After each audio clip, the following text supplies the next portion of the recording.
It's time for MacBreak Weekly. Andy and Alex are here along with Renee Ritchie. We're going to talk about Bob Mansfield. What does his new job portend? We'll also take a look at some of the announcements Google made this week and how they might affect Apple. It's all coming up next on MacBreak Weekly. Netcasts you love. From people you trust. This is Twit.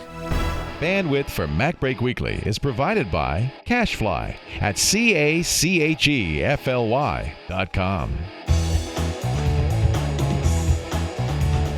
This is MacBreak Weekly, episode 361, recorded July 30th, 2013. The Mommy Slider.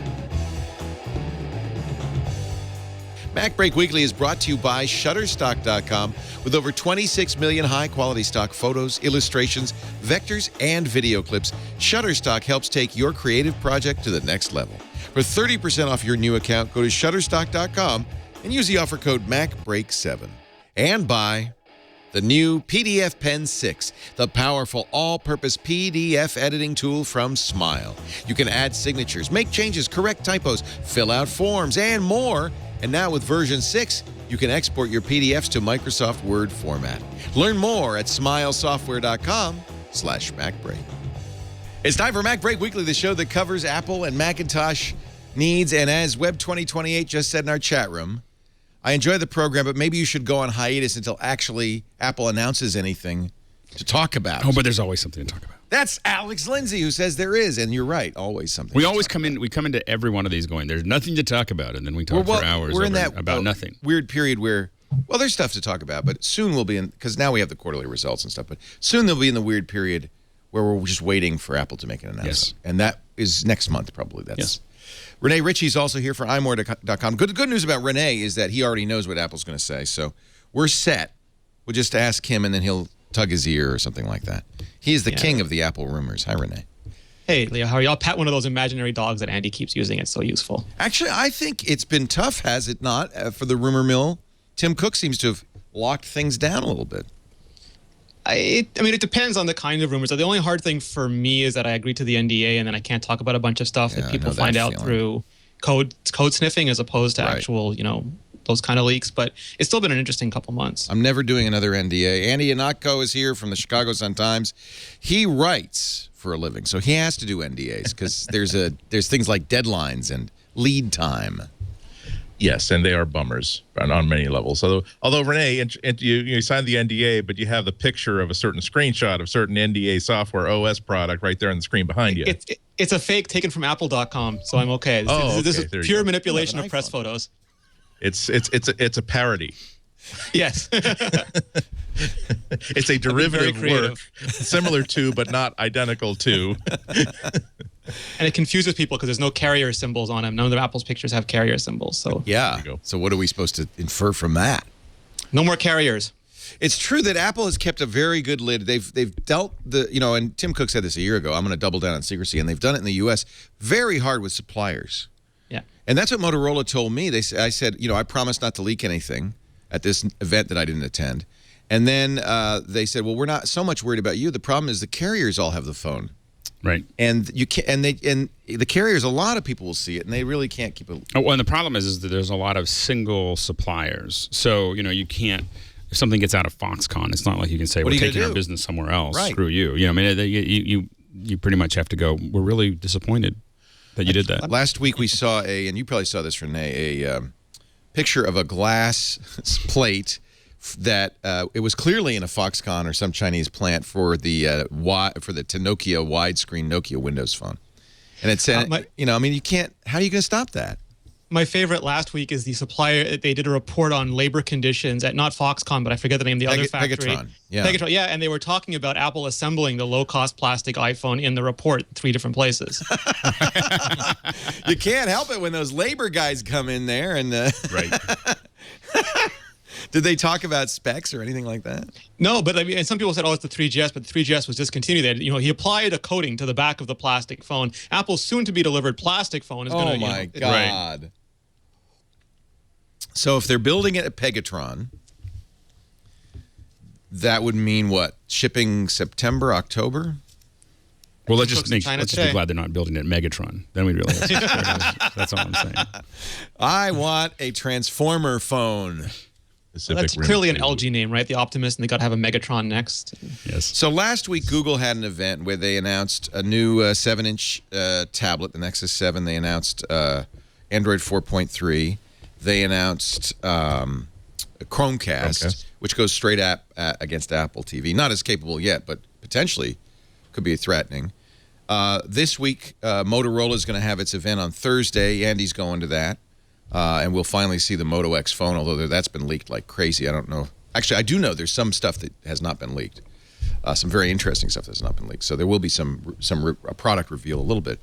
And I get just the feeling that it's one of those, you ever go to the UFC, Ultimate Fighting Championship, and you got one guy that's attacking, and the other guy's just kind of backing up and not Anderson fighting. Silva. Right. And it's the Silva approach, right? Yeah. And people hate Silva because he wins. Right. Because he just waits, and then he goes boom, and the guy falls over. Right. Except last time. Except he didn't last time. Right. And I feel like that's what's happening right now.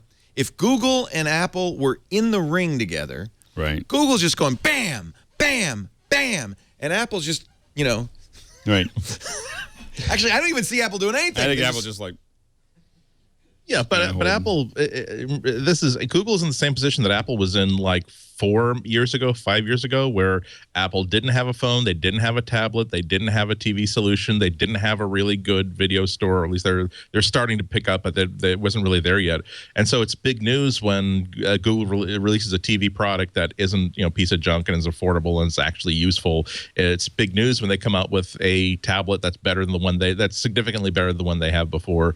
It's that's the problem with Apple's quote success right now. That once you have there's a wonderful period of building, and then you have the house, you have the garage, you have the yard landscaped, you have the pool, you have the jacuzzi. You just want to live now. Exactly, and it's like, can't we just keep the pool clean, and maybe we'll put a trampoline in the backyard? But do we have to now put in a rocket port? Is this going to have to be like the Baxter Building every time we create something new? It has to totally change the building. I do have to say though that in the tech industry, keeping up with the Joneses, or in this case, keeping up with the Googles, is kind of important.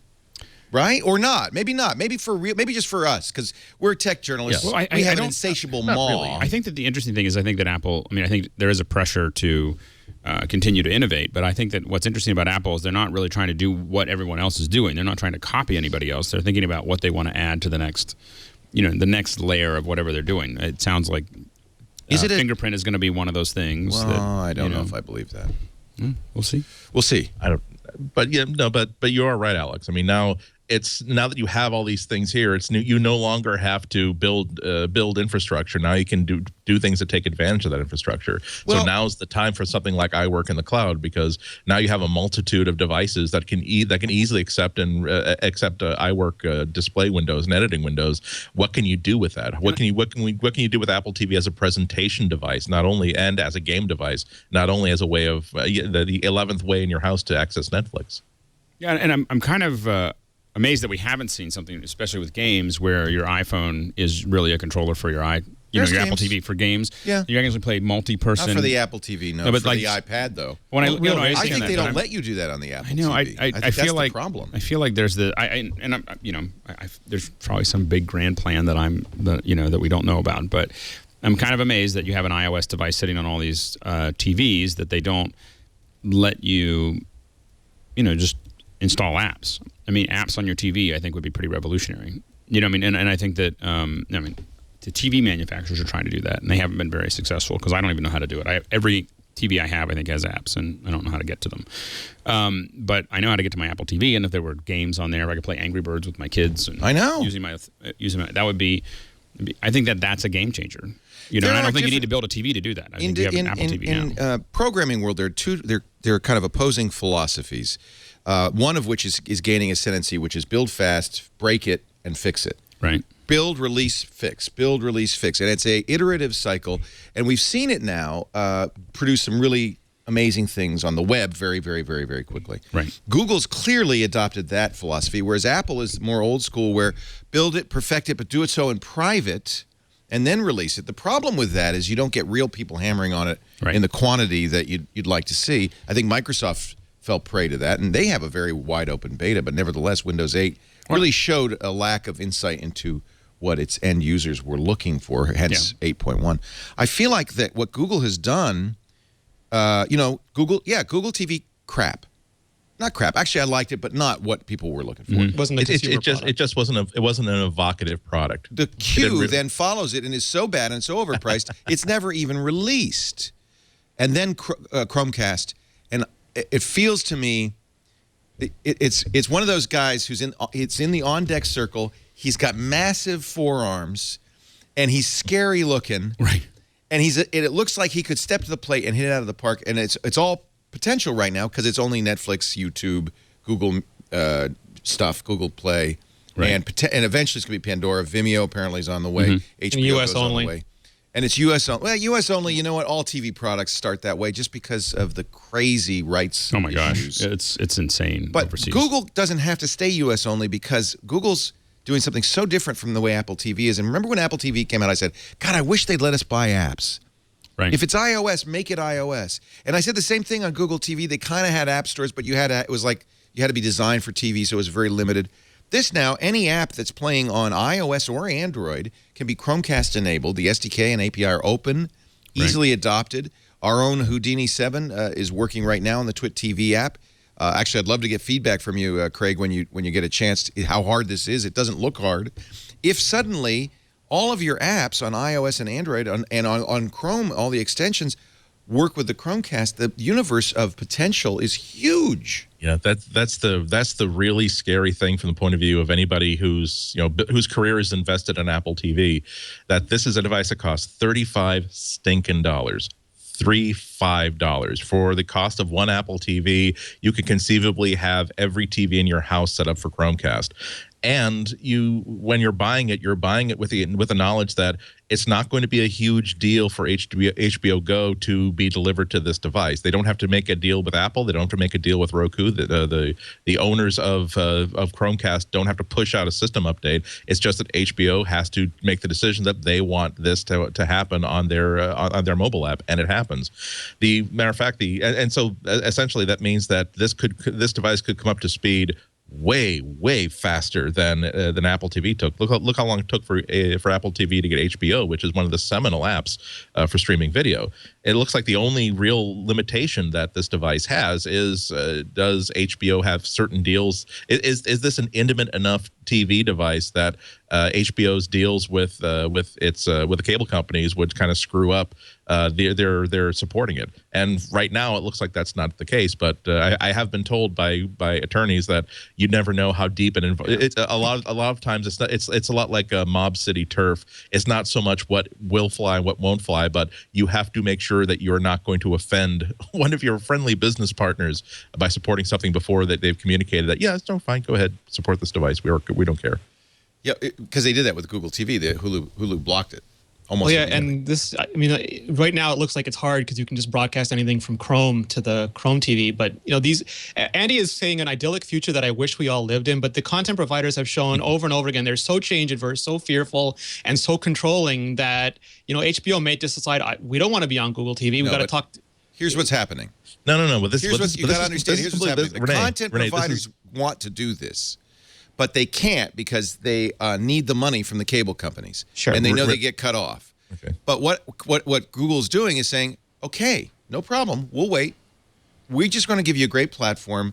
And when you feel like the time has come that you could flip that switch and say, okay, screw you cable companies because we never did like you, because they don't. Right. HBO would love to sell direct. Yeah. Now they can. I mean, do the cable companies? I just have to correct something. The problem that HBO and what Hulu and the other companies had with Google TV was that the way that box was designed, Google was aware of what programming people were using, and they did not want to share that kind of audience information and ad revenue with Google. This is a device where the controlling app is still the app on that mobile device. So in theory, exactly that Android won't have any particular if Hulu had no problem with Google knowing, quote unquote, what people are doing with the Hulu Plus app, then that's clearly a problem that they already solved because they released that app for Android. So I don't think that's a block any kind of a block similar to what happened with Google TV. Well, and Google acknowledges this. They've put in DRM in Android 4.3 specifically to make companies like Netflix. Well, I think that the Chromecast has DRM built in. I mean, because we tried to hook it to a recorder yesterday. And didn't work. Interesting. Oh, you are bad. Evil man. But it was the natural thing to do. Like, hey, I've got a little thing I can just plug in and no. Yeah. It's just a matter of time, and I think Google's playing the long game on this. It's clear they are. A lot with Google TV and then Q and then this. It's iterative. Same thing with the Nexus 7. The first Nexus 7 was very interesting because it was $200, but it didn't compete with an iPad Mini. This not only competes, it kicks iPad Mini's butt. And by the way, guys, you are the ones who were told me you can't do a Retina display at a reasonable price. You can't. You can't. You can't have enough battery life. 323 dots per inch, $229, 10 hours battery life. What are they giving It's different, though, Leo. No, it's different, though, because that has 3/4 of the pixels of a Retina iPad Mini, and it gets 9/10 of the battery life. So I'm not saying it's impossible, but it's a different mathematical equation. If you add 25% more pixels to that, and you have to light them, and you have to get battery life, it's okay. So it's the 4.3 form factor that's holding Apple back. It's a smaller resolution. That's a 1080p tablet. The Apple tablet would be 2048 by 1356, which is way more. I mean, if you do the math, it's almost. Sorry, Andy. I'm sorry. I was gonna back you up there. That whereas Android has the ability to essentially make whatever screen dimensions they want because the apps that are going to be cast into that will simply reflow to fit whatever container it's in. Apple, for now, really is locked into it has to be an iPad dimension screen. It has to be almost exactly like whatever the pixel dimensions are on every other iPad that's out there, and that's what prevents them from cutting any corners that way. Whereas, by the way, that's of course all true. But a consumer going into the market is not thinking, well, this would be a Retina display if only it were 4.3. They're going, wow, that looks freaking amazing. It's what? No, you're $229 bucks? Oh my God. I mean, this thing. I don't know. I mean, and I think this is particular that this mini tablet attacks a particular vulnerability because Android still can't do anything to compete with a full-sized iPad.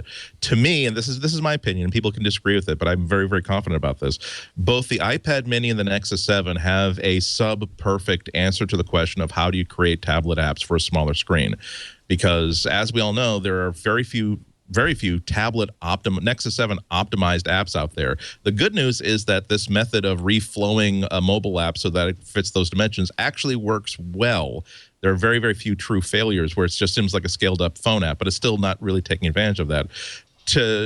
If you're using an iPad Mini, you're getting the full library of iPad apps, but I don't believe that that's an optimal experience. I do believe this really was designed for a 9.7-inch screen, and when you scale it down, one of the reasons why I don't really use my iPad Mini on a day-to-day basis is that time and time again, I'll get to that point where, okay, let's search for this. Damn it. And my soul just breaks a little bit because I know that I'm going to have to now spend the next 13 seconds of my life trying to figure out how to tap that little circle with an X in it that I can hit every single time on the full-size tablet. But on the small-size tablet, when you scale it all the way down, is just like trying to shoot out like the star in the middle of the paper at a circus midway. You never get it perfect. You never win the doll. And it always takes me 11 tries before I get it correctly. So two suboptimal experiences. And if you put two of them side by side, particularly when you look at the non-Retina screen versus a Retina screen, $100 less, the apps look bigger and they look a little bit easier to read and less cluttered. That's the only point in which the weakness unquote of an iPad interface starts to make you lean a little bit towards the Nexus 7. I think a lot of people will anyway. One of the nicest things about the 7 is that the new one gets rid of TV DPI, which was the resolution, the target resolution for developers on the original Nexus 7, which was so bad even Google told them not to use it and to use fragments instead, where this now has a proper screen resolution. So developers, if they want to, sure, they can reflow, but they can also target. And a lot of developers, especially like the Pocket Casts and the ones that really care about their apps, they want to make those specific interfaces, and now they can. And I think that's going to greatly increase the quality of the software for the device. Yeah. Apple also made an unusual choice with scaling. You make that excellent point. A lot of people say, "Oh, your problem with Android, there's no tablet apps," is a very iOS-centric way of thinking of things. Because, as you said, Andy, apps scale beautifully on Android, and it doesn't become an issue. So, yeah, I mean, Right. I mean, because it's not design. It's not that they make the text bigger. It means that the container that the text is meant to go in gets bigger, and the text reflows. And because most apps are designed to let you set whatever the most comfortable text size is, I don't think it's as big as an issue as people think.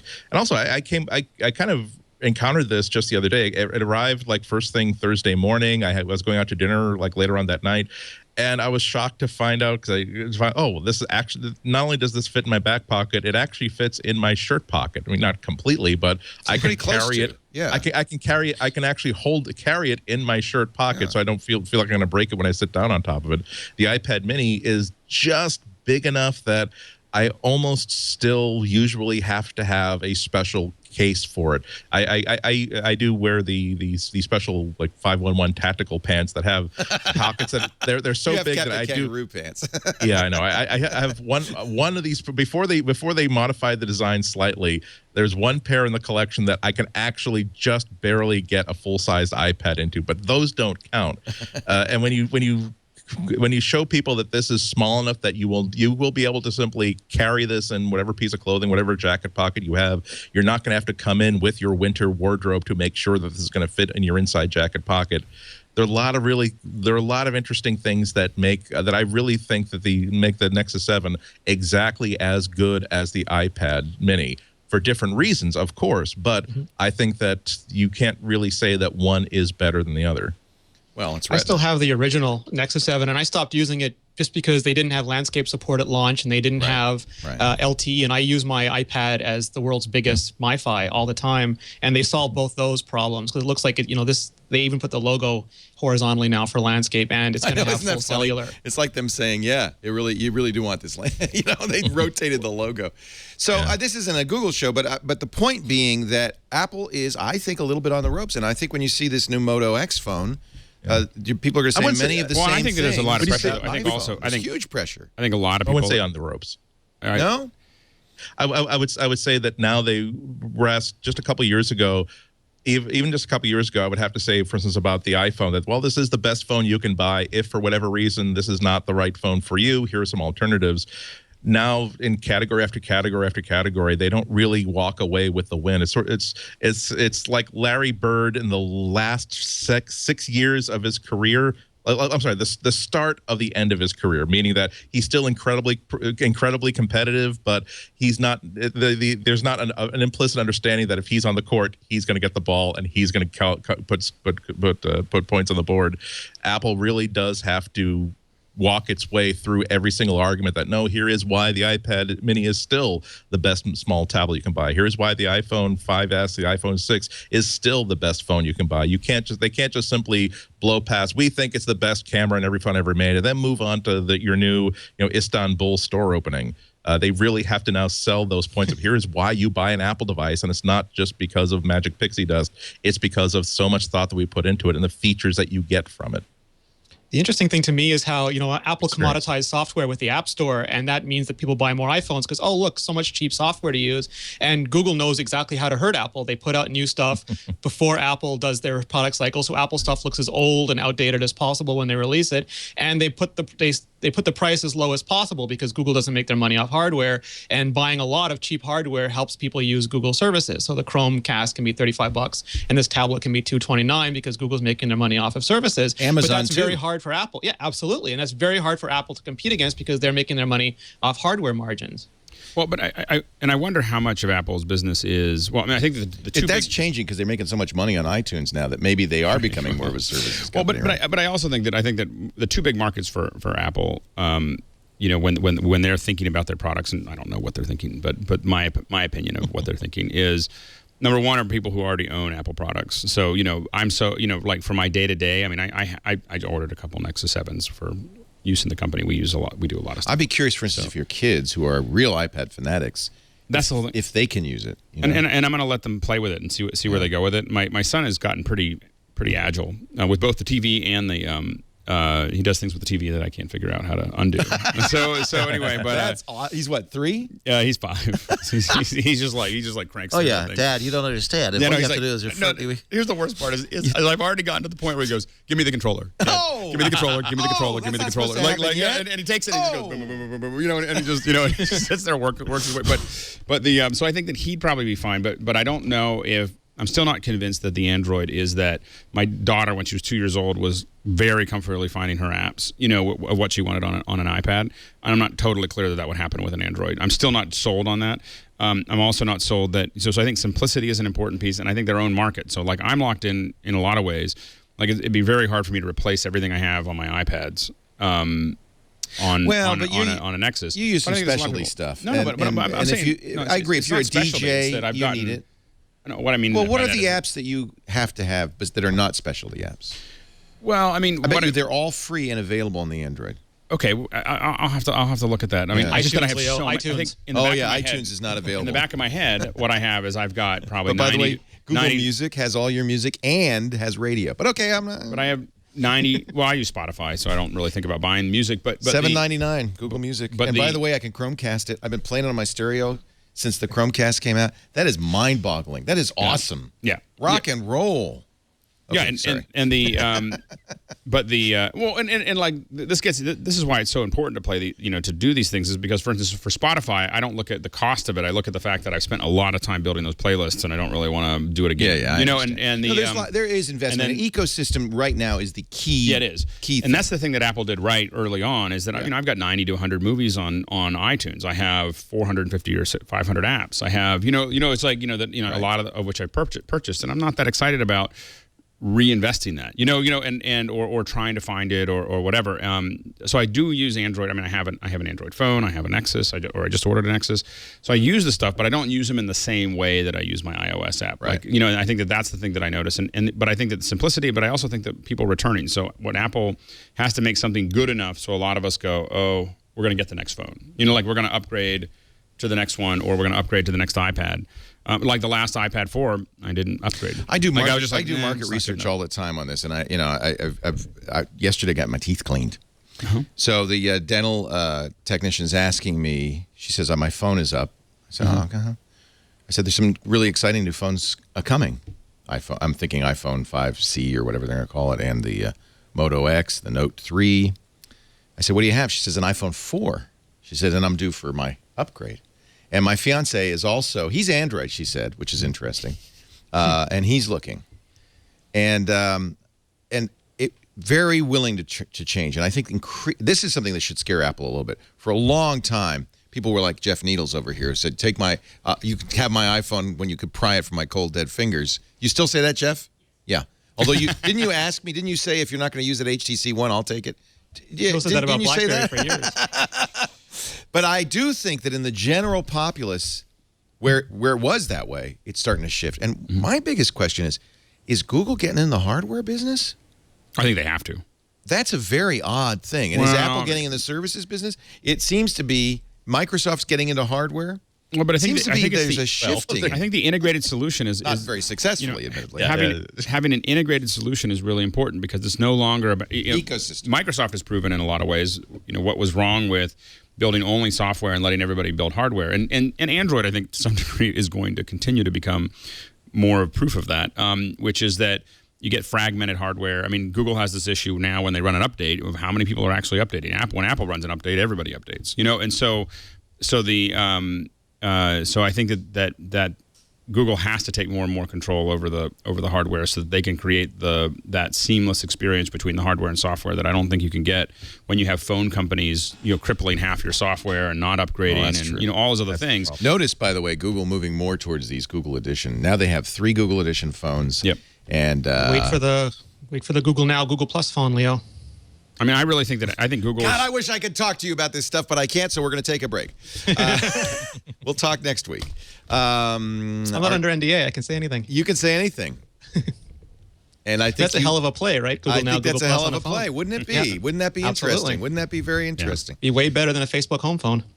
Isn't that funny how we all thought home might be a big thing, and it turned out to be not the leastest of the littlest, tiniest little. I never thought it was going to be a big thing. I just thought it'd be annoying. was the wrong metaphor for a home screen, lock screen. We debated whether to cover it. We decided not to cover it, and everybody was mad at us, saying, "When are you kidding? This is a huge release. This is very, very important." Turned out it was just a crappy app. Yeah, it wasn't. Brilliant team, wrong thing. Well, I think it was a lot of great ideas, but I don't think Facebook is a service that can actually have that sort of influence on its users anymore. They realize that they are the dry cleaner that's doing great business, but they are tricking themselves into thinking that they are number one because they are great businessmen, when in fact it's because that they are the dry cleaners that's on the way to work and on the way from work for most of the people in their area. And if Route 1A were to be shut down for maintenance and people went to a different route, then people just would not even remember that Facebook even existed. There are no fans of Facebook. There are people who are fans of being connected to the people who use Facebook. And once those people move to something better, it's migratory. All those fake farms are going to go. Although I don't know if there's anything. I don't know if there's anything that replaces it, because it's a very different ecosystem. You know, we do a lot. We do a lot with Google Plus, and so we're very wedded in that process. And I don't see, but Google Plus is very different. It's very different because Google is really about what you're doing and the things that you're interested in, and Facebook is about you, and your friends, and I think that's, but I know that you definitely break things out differently with the two social networks. We're going to take a break. When we come back, Mike Mansfield. On Sunday, we're doing Bob Mansfield, not Mike Mansfield. Mike Mansfield's the late great senator from Wisconsin. Who's Mike Mansfield? Bob Mansfield, the other Mansfield. We're doing Twit on Sunday, and all of a sudden, people in the chat room are saying, "Mansfield's no longer in the executive team." What? He's not on the website. I said, "Well, I don't know. He's still on the Canadian website." Well, I don't know. So we didn't know what was going on. I think we have a better idea now. We'll talk about that and what it portends. But first, a word from Shutterstock.com. It is so neat. I have to say, I didn't really, I don't use royalty-free photos that often, or I didn't. Right. You should. Suddenly I become a fan. I got a Shutterstock 25 image a day account for all of us. For the network, because I can't use 25 images. But we're starting to use more and more Shutterstock images, videos, vector graphics, illustrations, and I'm suddenly realizing it makes everything prettier and better and nicer and more interesting, more compelling. I use a lot of stock photography and stock. Do you? What do you use it for? We use it for everything. I mean, anything. Right. So, I need a map of the U.S. or I need a map of the world, or Rwanda, or I need a flag, or I need a look up Rwandan flag, or so I need a map for something for some kind of presentation. See, I would just do a Google image search and steal it. Right, but the thing is that when you steal it, it's not just that it's not good karma. It's also that it's not going to be the same quality, right? And it's not going to be completely done. And so look at this. This is Rwanda maps. The Rwanda flag, and you get all these flags, and then you get smart about it. And if you look at these, and you'll go in and see that some of them are a whole bunch of flags together, right? Rather than one, and you can buy one. Oh, you could buy, look at that. So look at that. So the point is that, and the math you have to do a lot of times is, especially when you're building something that that you want to be high quality, whether it's a presentation, whether it's an ad, you want to know that you're legally everything's sewed up if you're really doing business. But the second thing is that it's going to be higher quality, and when you think about the time it would take to create it, or to really go out there and find it or whatever, and find just the right image, it's just much faster just to buy something, And so I probably spend we probably spend a couple $100 a month on stock photography. This is so awesome. So here's the deal: you can sign up for free. By the way, you don't even need a credit card. You'll get free images every week, a free photo, a free vector image. You will also be able to use light boxes, which is really great. And this is not, you don't have to buy anything to use light boxes. You don't even have to give them a credit card. The idea is, once you've signed up, you can say, "Oh, I like this image, add it to a light box." And I'm going to say kitties. This is going to be my kitty cat light box. These can be used for inspiration. Maybe you're working on an article. For me, the inspiration is part of the coolness, right? Because these light boxes now can be shared with others. So here's the deal. You can buy images individually. You can buy packages. You could buy subscriptions. No matter what, get a free account so you can play with it. The amazing search engine, which includes, by the way, something. See, there's my light box. My kitty cat light box at the bottom there. Includes the color wheel. What do they call it? They have a name for it, which means that you can narrow it down by color set. So, which is really good for designers for finding new ideas. The iPad app is spectacular. Highly recommend it. Look, a pig. Look, a bird. I don't know what I'm looking at right now. Here's kissing fishes. I definitely want to put that in my light box. That'll go in the fish light box. So, but you can do like try to, like, the ones, the kind of stuff that we do is like we're doing a presentation. Do like people icon. People icon. So you need an icon to represent people. Let me close my light box here. By the way, everything I'm doing you can do for free. I just want to point out. So you got all these little icons. Oh, these are neat. You know, that so you could use these in a presentation. Right. You could use these for a variety of things. Oh, this is amazing. Anyway, it's fun. Just start playing around with it. Get the iPad app, which is Webby award-winning, and it's gorgeous. All of this is free, but if you decide you want to buy an image or a package, or perhaps you'd like to get the subscription, which I highly recommend, we can take 30% off. 30% off a new account when you use our offer code MacBreak7. Shutterstock.com. Video, too, by the way. Let me show you the footage. High-quality HD video. Here's a video on sun safety. Let's watch this together. These poor women have spent too much time in the sun. They've got, what is, I don't know what that means. They've got happy faces burned into their backs. This is just very strange. Oh, here's a couple in the surf. This would be good for your wedding photography. I don't know who these people are, but we're like that. Shutterstock.com. Use our offer code MacBreak7. So Bob Mansfield, at first, you know, the natural reaction of, because Apple's, you know, the secrecy can go a little too far. They just pull his picture off the executive page. Right. That's not the way you want to announce something like this. Yes, exactly. So naturally, speculation. Or wait is a minute, it? Mansfield's gone. So here's what, or is it? Maybe that's we're all talking about. Bob tried to retire a couple of years ago. And it, you know, we don't know. There's a lot of speculation. There was certainly a lot of evidence that he did not like Scott Forstall. Apparently, they, you know, couldn't be in the same room together. Forstall would come in and present, then leave. Then Bob would come in and present. Bob was in charge of manufacturing. Well, also weird, Leo, because Forstall had chips, and he had a lot of the hardware for iOS under him too, and you know that's more of Mansfield's purview. So it was kind of an odd divisional relationship. You'd heard those rumors too, though, right? Yeah, absolutely. Yeah. And I mean, I don't know if it's true. Again, this is, you know, it's hard to know what's going on inside. Then, weird, Scott says, I'm retiring. Bob says, I'm retiring. 2 months later, Forstall leaves, Mansfield's back. Right. And in fact, back with a very large compensation package, $85.5 million. And a new title. That'll work. Now, it was mostly stock, but right. Hey, I'd take $85.5 million in Apple stock. Who wouldn't? Yeah. That's in 1 year. And Apple and Tim Cook announced Bob's agreed to stay with us through 2014, next year, 2 years. You buy a lot of Teslas with that. That's all I'm saying. So the reasonable conclusion was, Mansfield says, Tim, here's my resignation. I want to retire, enjoy the grandkids. Tim says, just can you give me 2 months? Something's going to happen, something wonderful. Forstall out. They say, here's $85.5 million. Can you stick around for 2 years? Right. Hey, the grandkids, they're not going to be, you know, out of the house. Okay, 2 years. And so what do they put him in charge of? They put him in charge. What was his new Technology, title? Senior Vice President of Technologies. What does that mean? I don't even know. It was like the antennas, the chipsets, all the, not the hardware, the actual device level, but everything that goes inside the device that makes it run, like the engine instead of the body. Now, so he's off the executive team and now working on special projects. It's fair. You're the iWatch guy, Renee. What do you hear? Your ears to the ground. What does this mean? My understanding, and it's only partially informed, is that Mansfield was going to leave. Tim Cook and him did have, well, at some point a decision was made that he was going to stay.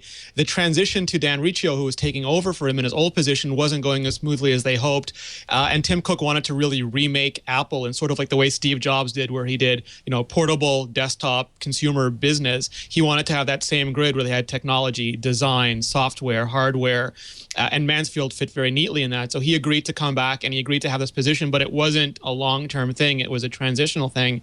And now he's going back to what he originally came back to Apple to do, which was just to do special projects with no executive overhead. He doesn't have to worry about any of that. He can focus on whatever the next big thing is for Apple, and most of the speculation around that now is the iWatch. And frankly, if you have someone of Mansfield's talents, you probably want to have him in there engineering it and not really worrying about a lot of overhead to begin with. John Gruber says, everybody loves Bob. He's one of the most, if not the most beloved employees in Cupertino, and I think that's reasonable. If I mean, we know because they're a publicly held company what his compensation was. He was one of the highest compensated executives, not just at Apple, but in the world. Yeah. Right. So that's one way of showing love, you know. Right. So I would agree that everybody, at least Tim Cook and the board, love. No one complained. He got $85 million, and they walked to the average employee, and he said, "Yeah, he's worth it." So Gruber writes after asking around, word on the Cupertino street. There's nothing punitive with Mansfield's role change, nor health problems or anything like that. Just a more focused role on certain new products. He was never intended to be a senior vice president for very long. That was transitional, not permanent. People were unhappy with, as you said, Riccio. The ground troops apparently weren't happy with him. They said he's not quite ready to run hardware. So Bob said, "All right, I'll stick around for do that." But you got to think Bob's got, if he can write his own ticket, right? He's going to say, "I want to work on the most important project Apple's got. What is going to change the playing field? What is the most important thing?" Now we don't know. It could be the new Apple car. It could be Apple TV. Could be all of those things. But I think could be the watch, the smart people are saying iWatch, right? The impression, Gruber says, after talking to a few more people, the impression I'm left with is that Mansfield has been so successful and remains so popular, he can write his own ticket, and this is the ticket he's written. But what is it? Mazel tov. Mazel tov. Congratulations, Bob. Here's $85.5 million.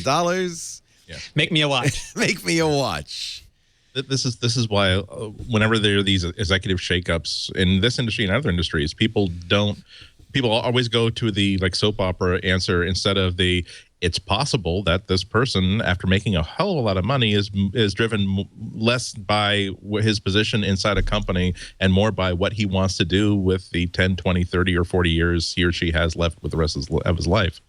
And sometimes an executive will take an exit simply because they really want to work on Nature Conservancy instead of creating instead of driving Google into the whatever's above the super stratosphere. Do you have to say Tim Cook feels like he's refocused Apple a little away from the Google lawsuits, from the infighting, and said, let's focus on what we're good at, what we're doing. He's not quite as vindictive as Jobs was. He's operational. He's operational. The problem is, the only thing that Apple has said, Steve Dowling, who's a spokesperson for Apple, told All Things D, Bob is no longer going to be on Apple's executive team, but will work at Apple working on special products, reporting to Tim. Which means he gets to do whatever he wants. He doesn't have to go to all those meetings. Oh, I love that. And he still has no bill. I'll make you a deal. Yeah. I got the 85, but I'd like not to go to meetings anymore. Exactly. Well, you can't really be on the executive team if you don't go to the meetings. That's okay. Yeah. I just don't want to go to meetings. I got universes to dent. I got you. Yeah, and boy, if you could write your own ticket, I think the iWatch.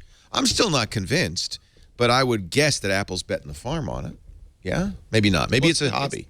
It's the next. I mean, the iPhone was that project. Everyone at Apple, it was the superheroes at Apple, and there hasn't been that for a while. And this is probably almost everyone's going to want to work on the next big thing. They got to do and that's probably not Apple TV. And wouldn't it be crazy if all we talk about is watches, then Apple comes out with just a competitor to glass? They have the patents. I think wearable is very exciting, and I don't think it really matters. I don't think the issue so much is where you wear it, as how it integrates with your stuff. How you make a compelling case that consumers need to buy it, the same way they did with the iPad. They have to prove that case and make that presentation. I also think that the issue of wearable is going to be, right now it's been handled that the device, whatever it is, glass or watch, is a satellite to a more powerful processor. Mm-hmm. And I am more and more of the opinion that really the transformation that's happening is not that there is a central hub and spoke model, but that we have smart things everywhere meshed together as roughly equals, that it's peer-to-peer, not client-server. So if Apple's going to make a watch that really is going to make a difference, it's got to be more than just a Pebble. Oh, yeah. Look at and they wouldn't do just a Pebble. Right. Pebble's been done. If you look at the original iCloud presentation, Leo, when Steve Jobs came up on stage, he was very careful to say that there's not one single store of truth on top. You have all your devices, and they push down and they store up. And he even demoted the Mac to be a device the same as the iPhone, and that's very much their strategy. But I mean, if you look at Mansfield, and he's been working with Apple to make the Swift processors, and all the different technology that the antennas that go into iPhones. If there's a guy you want on wearables, it's hard to think of a guy you'd rather have on wearables. Yeah. What's his skill set? Bob's skill set. What does he do? What makes him so lovable? Does he giggle when you poke him? I bet you he tells good stories. He makes an incredibly successful line of mobile devices work incredibly well. So you could credit him with the phone and the pad? A lot. I mean, the internals for sure. He was the internal technology guy for several years working on the iPhone and iPad line. Mike in Newark says Bob's getting a gold watch, the best kind, not for retirement. Making his own watch. But he is a specialist in manufacture. That's what I got the feeling. But maybe that's just because of how he looks. Right. He looks like he's a guy who's going to be on the factory floor, right? Maybe not. I mean, that's just me. I'm guessing that he has enough technical understanding to talk a good game, and he has enough people understanding to encourage people, and that's usually hard to find.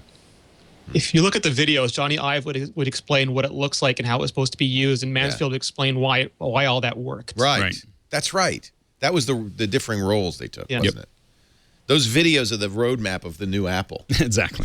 And it's a pretty good roadmap. I mean, when you think about the actual, for the kind of, they have a great team there. The question is what what comes out the other end, but they have all the right pieces. I'm still skeptical. I want the iWatch to be awesome. I just don't know what it could do that would make it awesome. Just a watch. I do think that interaction with the real world is going to be the subtext of pretty much everything.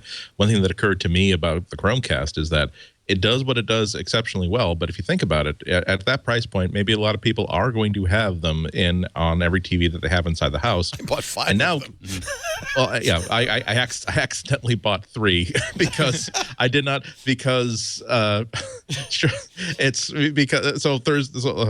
all I'm saying is that it's nice when a company tells you in advance that, oh, by the way, we will of course be sending you one. You'll have it first thing in the morning, because then I went to Google Play. And I went to Amazon and they didn't even have it listed. So then I went to Google Play and they had them, but I could see that, it's really going to sell out quickly. If I really want to have one to review, and they will, I can have it Friday morning with next day. Okay, fine, I'll buy it. Then it went back to Amazon. Then Amazon finally had it, so I bought one of theirs. Yeah, hopefully that could cancel the first one. And that's when Google said, oh, by the way, you'll get one first thing. If you can sign for the package, you'll have it 8 a.m. on Thursday. Okay, thank you. No complaints. I have it on 3 TVs in my house. Yeah, but I'm sorry. But what I'm getting at is that so it'll do that job really, really well. But now given that it's a Chrome PC, it's not just a dumb receiver of whatever. It would be not terribly difficult for these devices now with a companion app running on your phone, to be able to tell that not only are you home, but you are inside your living room right now. Oh, now you're inside your bedroom right now, just by measuring the proximity of a phone to that device. And the things that all of your services can do, if they know what the context of being inside the kitchen is, what the context of being inside your home office is, that's when you start to get people more interested in handing over personal information to a company like Apple or a company like Google, if it can actually project exactly the piece of information you want in the exact context you need it in at the exact time and place when it occurs to you that, gee, it would be nice to have this information. That is the next magical thing that computers can do. It's nice to have the tablet that can do whatever. It's nice to have the phone that can do whatever, but the next step is the computer knows that you're going to need this and puts the right tool, puts the tool in your hand as soon as you reach out your hand before you ask for anything. The term for that is geofencing, which is not really the best term, but it is the term. Or beacons, Apple's new iBeacons. Yeah, but I have to point out that Google did update the geofencing in 4.3. They're very aware of this idea. Square uses geofencing. When you walk into a store and Pay with Square pops up and says you're taken care of, there's a great feeling to that. The watch, you never take off. You might take the phone out of your pocket. You might take the laptop out. But you're always wearing, and somebody said in the chat room, I think this is probably good, let's not call it a watch. That's really not, that's a misnomer. Let's call it the iBand. Because really what it is. The iPhone, right? Yeah, it's not about the time. Watch focuses on what time is it. It's not that. It is the thing you always wear. It knows where you are. And it's an easy way to let consumers understand what it is, though. Right. Like calling it an iPhone when the phone is just an icon on the screen. Yeah. But it limits our thinking as to what it could be. What I'm really curious with.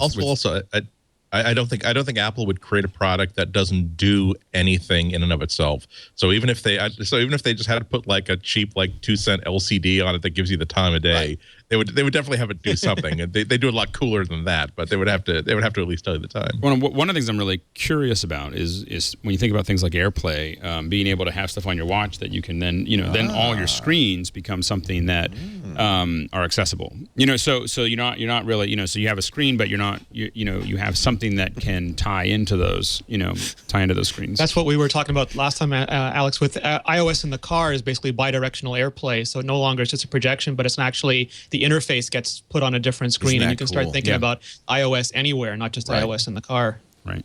Kurok says we should call it the iShackle. One thing that's interesting is iCuff. That might, then from Apple's point of view, that might really be more of what they're looking for. The interesting thing to me is we spent so many years trying to get just the basic handsets up to a point where they were functional. We spent years investing in making the platform great and building things to make the platform good. And now the platform is finally so good that the platform is being used to lift everything else up. And it took Apple a long time to get the iOS hardware to the point where they can make iOS 7. And now once that's done, they can start evolving their software, and that will let them do all these different things like iOS in the car and things going forward, which then increases the entire scope of the mobile devices we have everywhere. Right. It's like an exciting time period we're going into. Yeah. And I do think that you get impatient when, like, as soon as you install one Hue light, you immediately are annoyed that you can't control every light in your house. We were talking about this before the show. How many Hues do you have now? I don't want to talk about it. Okay, and I've got 9, and Renee has 8. I got 3 on me right now. And so we've all fallen in love with these. And just for people who don't know, these are LED lights created by Philips that you control via Wi-Fi on your Hue app on your iPhone. And just the idea that you can't control them, is just annoying. And you want all your lights to be you want everything in your house. Net aware. I agree. I'm like, I want to warm up my Nespresso, so I want to be able to click on my watch and just go, I do that with my Nest. I turn the thermostat up and down. I want to be able to unlock the door. Schlag and a number of companies are doing that. You got to make sure everyone's involved. And when I first got the Nest, my wife went crazy because the Nest was only connected to my phone. And so every time I left, it would go down to 55 degrees, and then I come back and it would warm up. That's the nuclear weapon in the historical wife versus husband. Oh my God! She almost tore that thing off. You thought it was bad fighting over the remote. And then, here's the worst part. It was at the exact same time our heater went bad. And it was just by happenstance. It turned out to be a bad filter or whatever. But the problem is she still blames the Nest. Yeah. No, she still blames the Nest. I'm like, it wasn't the Nest broke the heater. It was great. So that's the thing that's interesting is the device dependency now. When my iPhone is in charge, I can't change my lights. My Google Chromecast is a lot less valuable if I leave my phone in the car and have to go down and get it or run out of batteries. So all these devices that are satellites are now utterly dependent on that one limited battery life device in your pocket. I have to admit, because of that, I've really thought about it. I would really prefer an iPhone that was twice as thick, that would last iPhone Max 3 or 4 times longer. I mean, it would not bother because I have a battery on it almost the whole time anyway. You might as well just give me a nice thick one with a huge battery. Just a huge battery on the back and twice as thick, and it'll be fine. 48 hours. 48 hours. That would be amazing. Well, if you think about it, then maybe this is why Mansfield's on the job. The hardware challenges of an iBand are significant. Crazy. Battery life, flexibility, durability, touchscreen that you're going to bang into all the time. Are you going to put a fingerprint reader or other biometrics into it, or what kind of health monitors you're going to put into that? Yeah. This is probably the most sophisticated thing Apple's ever made. Yeah. I have a friend who I won't name, but they're a healthcare professional, and they can't pull their phone out of the pocket to glance at text messages, even if they're urgent. But when they have a Pebble now, and they can just quickly glance at it while they're with a patient, and it doesn't look rude, doesn't look like they're checking their phone, but if there is an emergency, they're aware now of what's going on around them, and it makes a huge difference just to project notifications from your pocket onto your wrist. I really want this all to be wetware. It's really should just all be, and this is one of the things that Glass actually does very smart. They have that bone conductance speaker. Right. You hear it, and it's surprisingly clear, but nobody can hear it. Right. And I just think, please drill a hole in my skull. I don't care. I'm ready. I'm ready. I will be the first wearer. Scott Bourne. I remember like in Seattle with Scott, and he was like, he had applied somewhere actually for someone to put like a 232, like an RS-232 in his head, and I was like, you might want to wait until that. Yeah, that seems a little premature. But Scott was thinking that far out. I want a serial port. Or whatever, it's good he didn't get it. I want a serial port. I have USB 2 in my head. No, you're out of date now. I should have gotten 3.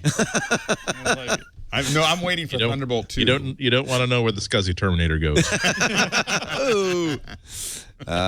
So really but truthfully, that's the end point, right? That's where we're headed. And it's not in our lifetime, but that's where we're headed. You're younger than me. But I think it's not my lifetime, I'm sure. But I do think that that's where we want to do.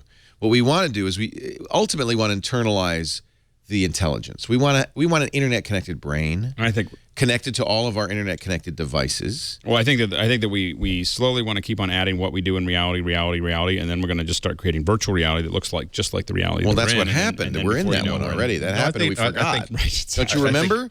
I think it's just the opposite. I think the ultimate goal is to cause our technology to retreat so far back that now we are not a nation of people who are looking at something on a watch or taking out a phone in a pocket or anything like that. That there's just a tiny little almost like an actual pebble inside your pocket that just simply does a little bit of a pulse and say that, oh, by the way, there was something going on that you told me you wanted to be informed about. This is the point at which, if you want to distract yourself away from what you're writing or what you're doing, this is the time at which you want to look at that electronic device. I want voices in my head. And I want to be able to talk to them back, but maybe not out loud. But that's what you want, right? Right.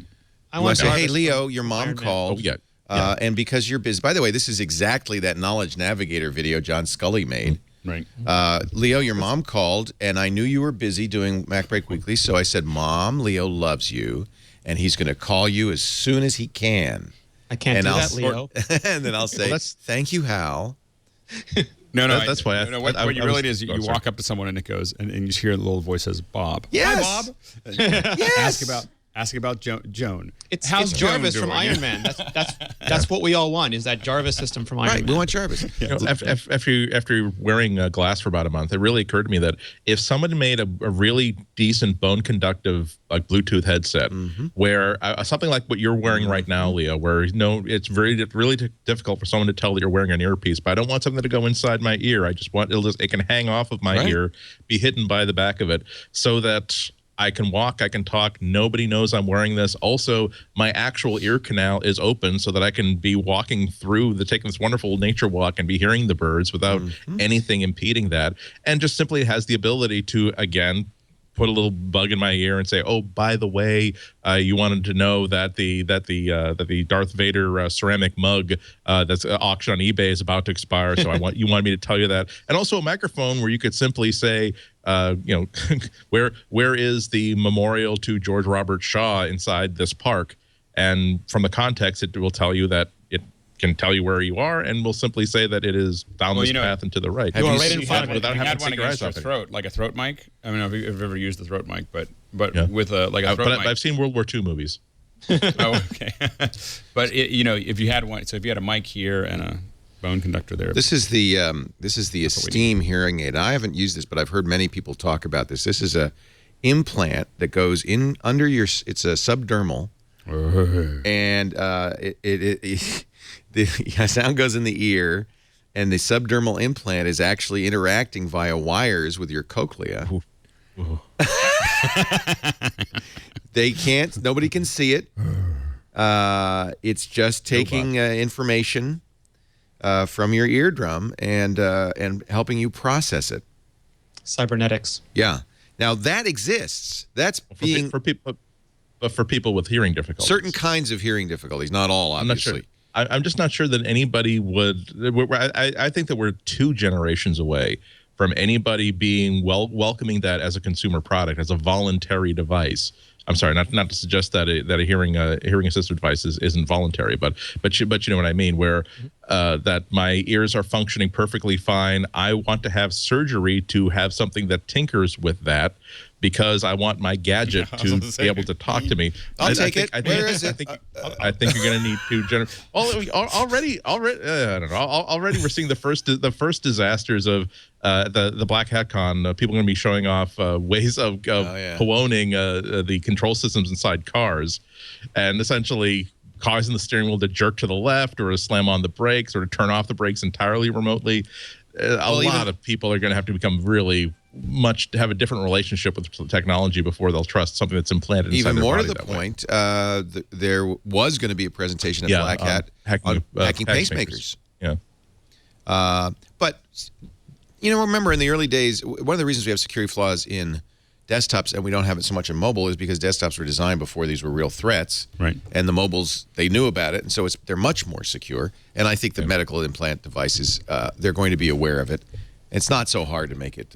But it's also I don't know. This may be a rat hole, but it's been on my mind that as annoyed as I am about the idea of law enforcement has been routinely saying that continuing we're tracking someone because of the location from a phone. We believe this is no different than having someone on the ground observing this person, so that we don't need a warrant. But at least I have the ability to leave this phone at home or pull out the battery because this is a thing with a replaceable battery.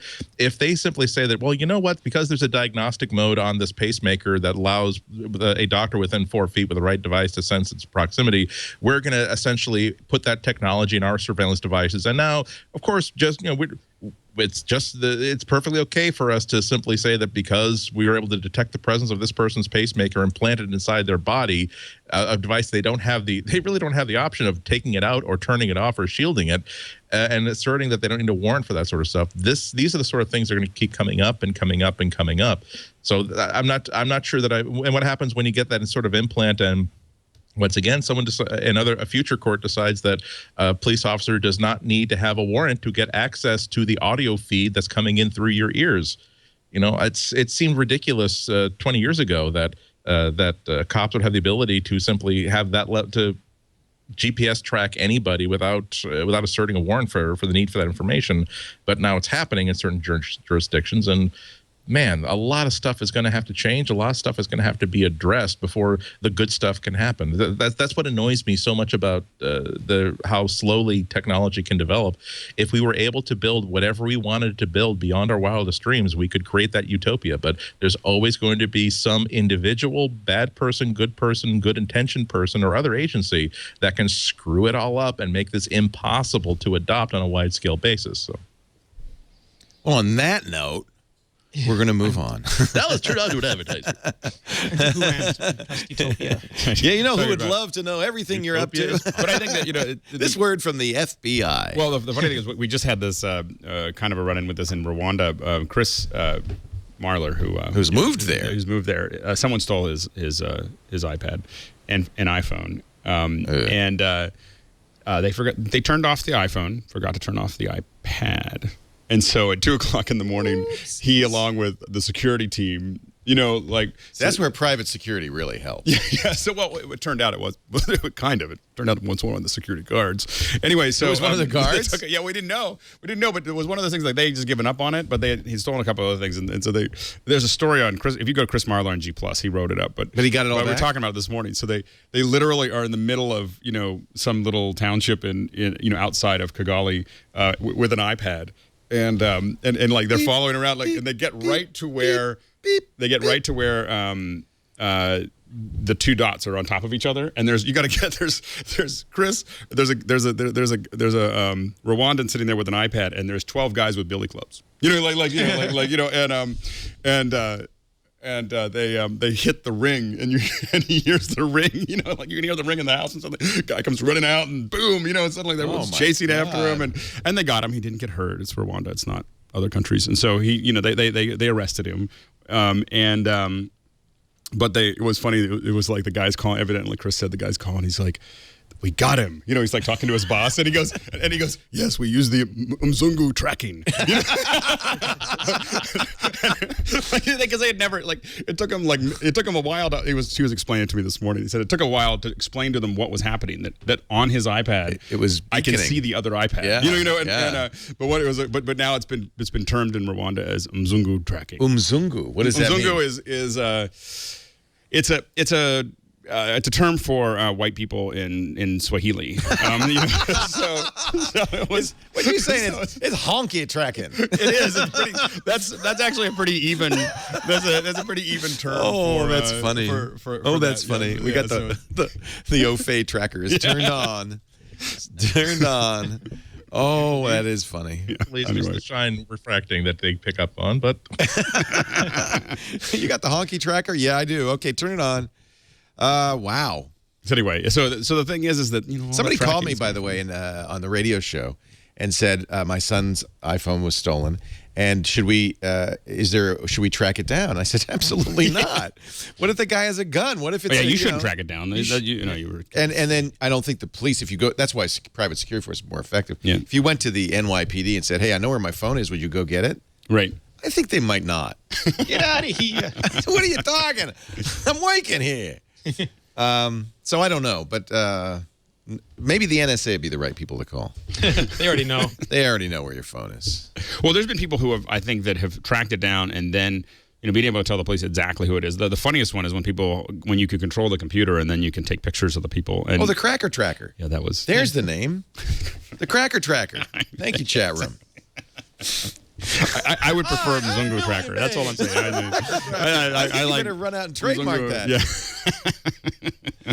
All right, we're going to take a break. When we come back, we will talk about hacking and the Dev Center hack, which has been resolved, but the question remains lingering. Right. What are the long-term impacts of all of this? Our show today brought to you, and by the way, we got a great panel. Thank you so much. Andy Anako from the Chicago Sun-Times. He's got his monitor over his left shoulder. And Renee Ritchie from imore.com, he's got his monitor over his right shoulder. I lack squirrel. No squiddle. What is on your monitor? I have iOS 7's multitasking. Where did you get a picture of that? Apple.com. Oh, okay, then it's all right. That's legit. I like it. Were you inspired by Andy, or you just thought? I needed it for other things, and I figured that Andy was using it so well, I would try to pay homage to him. Yeah. What kind of monitor are you using? Is that 30, 27?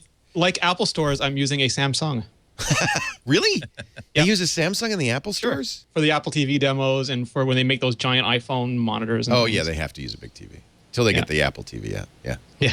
Also here from Pixel Corp, a second week in a row. I'm blown away. It's crazy. I love it. Alex Lindsay. I'll be gone next week. Where are you going next week? I'll be in Boston. Boston.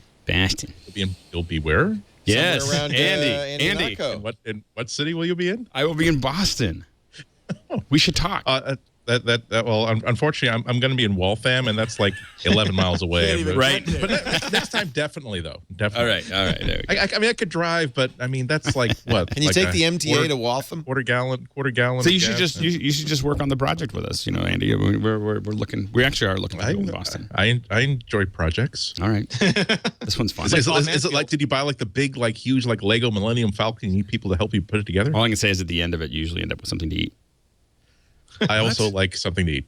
My favorite style of cuisine is complimentary. Yes. Our show today brought to you by Smile Software. They do such great programs. I'm a huge Text Expander fan, and every time I get a new Mac or a new iOS device, I always install PDF Pen. PDF Pen 6 is new. It's all powerful. Sign a contract without printing it or faxing it. It's really nice. I have my signatures and my initials of everybody in my family in my library in PDF Pen. I can just stamp it, and it's signed.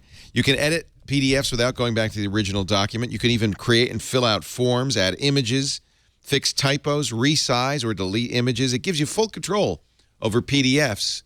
It is just amazing. You can even OCR scan documents. If you do anything with PDFs, seriously, I know Preview is great, but you need PDF Pen. See what's new in the PDF Pen 6. Download a free demo at smilesoftware.com/MacBreak. Smilesoftware.com/MacBreak. PDF Pen. Look how cool that looks. It is really amazing. When if you're buying a house, they still fax you stuff. Oh, I got to sign PDFs all the time. I just did it yesterday. Yeah. So open up your iPad. Woo-hoo. Yeah, it's so much. Yeah, on the iPad, it's awesome.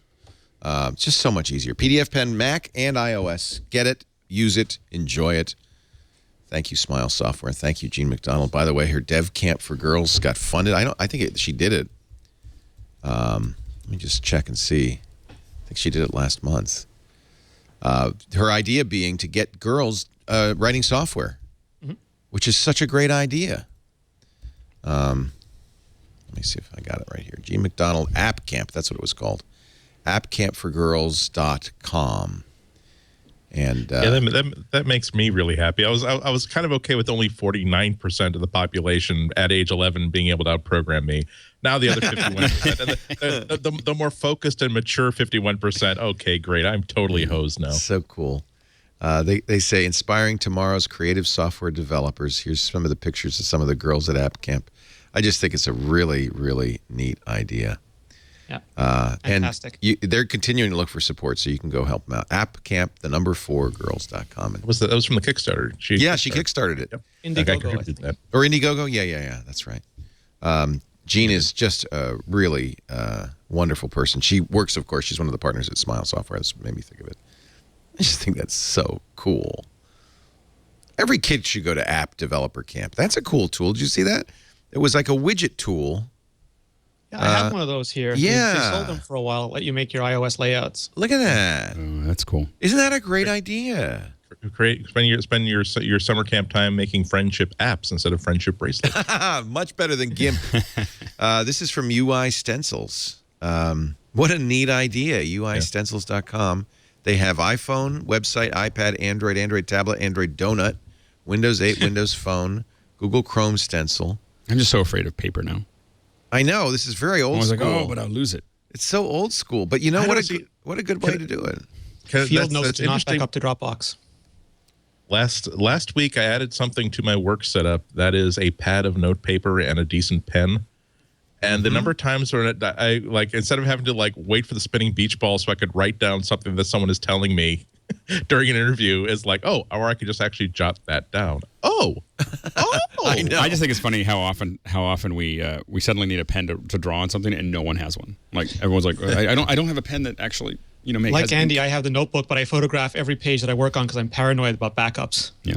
Oh yeah. So these guys, they're making these nice metal stencils, and they said, what else could we do with metal? And they've started a new company called Lux Plates, where they are. Look at this. I want this for my iPhone. Look at that. It looks like a Leica L5 on the back of your iPhone. It costs they're not even that expensive. It's $33, and it's metal. It's nice. Protect the back of your. For all those who thought they really should have given you a metal back. You could have a dog tag so people could actually get your phone back to you without having to track them down using the Cracker Tracker. Zungu Tracker. Zungu Tracker. An engraving plate for, let's say, like a $10 bill. So if you ever you're caught without cash, you can just print do your rubbing and Well, they've kind of got that. This is for if you play a lot of poker, you can just print your own aces. If you had enough phones, you could play. 52 phones. That has to be they should do the Penn and Teller edition. It's the 3 of clubs. So at the end of every trick was this your card. That's, by the way, that was right there. That's an example of why the internet is the biggest productivity killer in the history of the world. I got 4 links deep before I finally caught myself.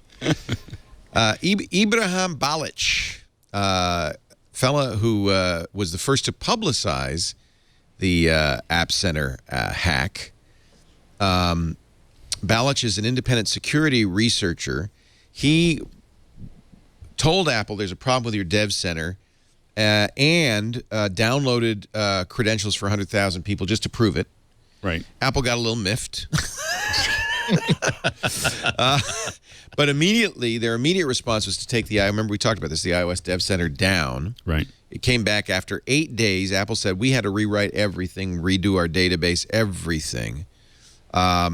He says, look, it was just a proof of concept. I immediately told Apple.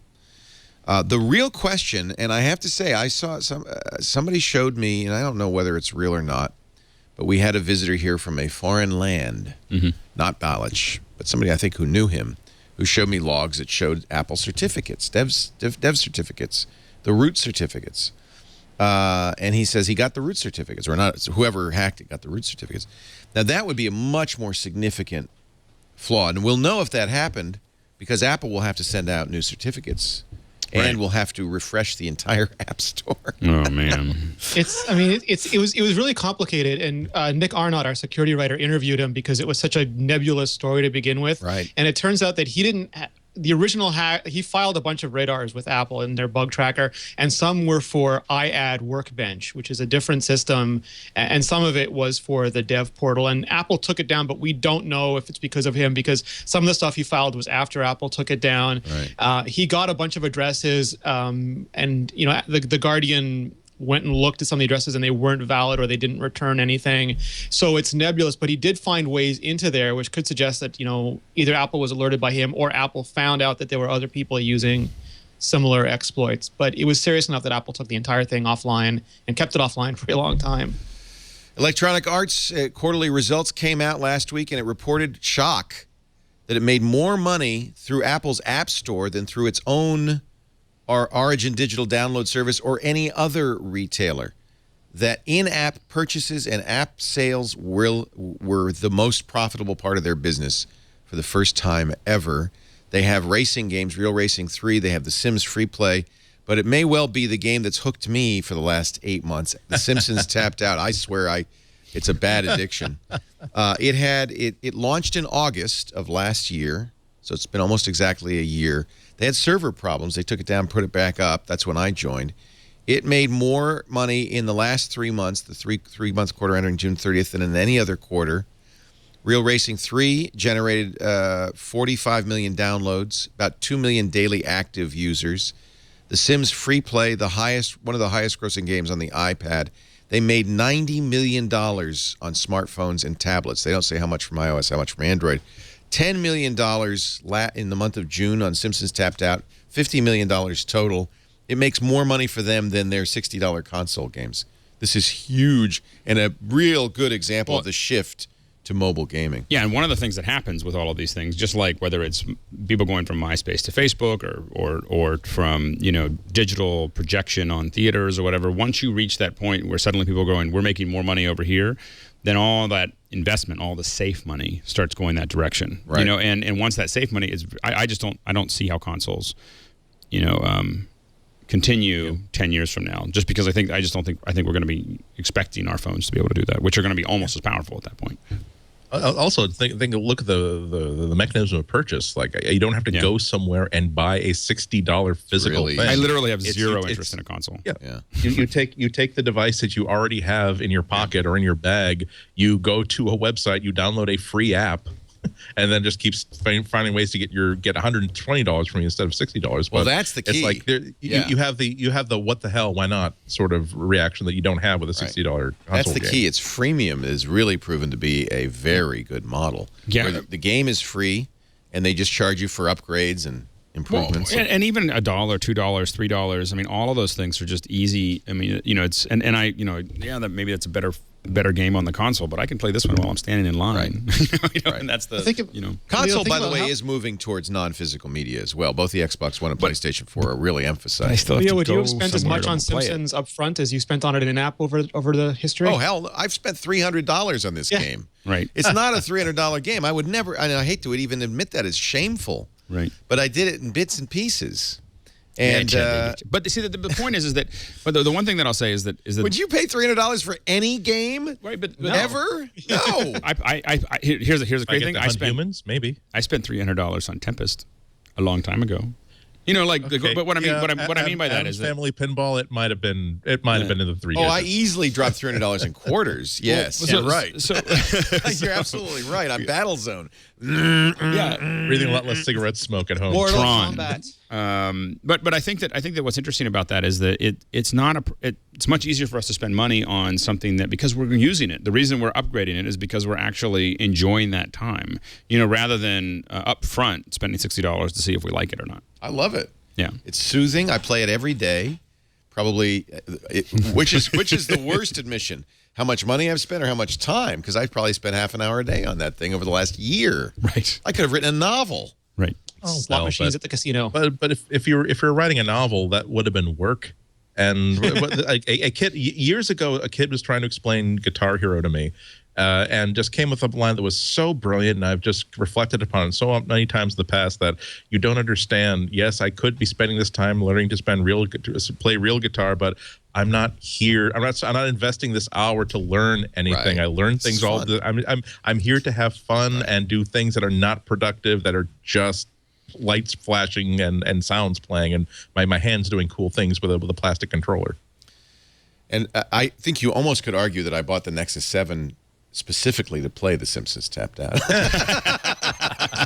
I have a so add that to the overall cost. Well, I also think that when we think about games and music, I mean, to get back to the guitar, Guitar Hero is what happens when we start just playing games that are the actual instrument? I mean, when you look at some of the stuff that well, and that's what Rock Band did, didn't they? They added real instruments, or that is the instrument. You know, like what you're playing, what you're learning how to play. You know, is actually something that when you're not playing the game, you could just go about on your iPhone or on your iPad and just play that. You know, maybe we're moving towards We're seeing. Go ahead.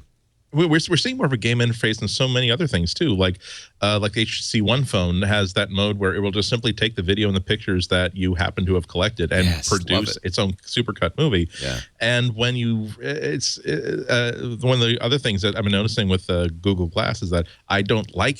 I spent, you and I both went on that Mac Geeks cruise around Asia.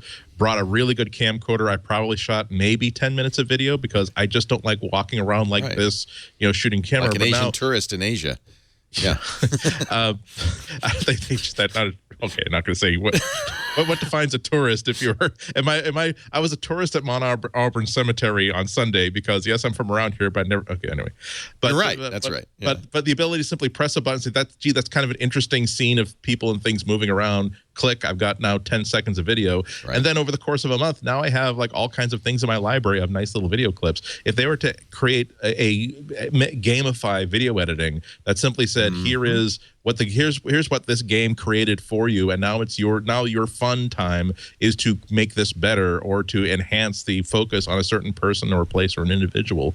It's the real power of computing isn't when people like Alex have the tools to in one $3,000 computer to produce and visualize and affect and stream huge movies. It's when people who have no interest in video are now empowered to do that because it's fun. All the technical stuff has been cluttered out of the way, and now you can simply look at this thing this app has given you and said, wouldn't it be? I really want to see more focus on mom.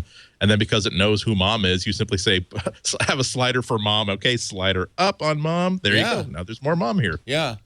That's all this video needed. The color was a little cooler. I want to make that warmer, and I also wanted more mommy. More mommy.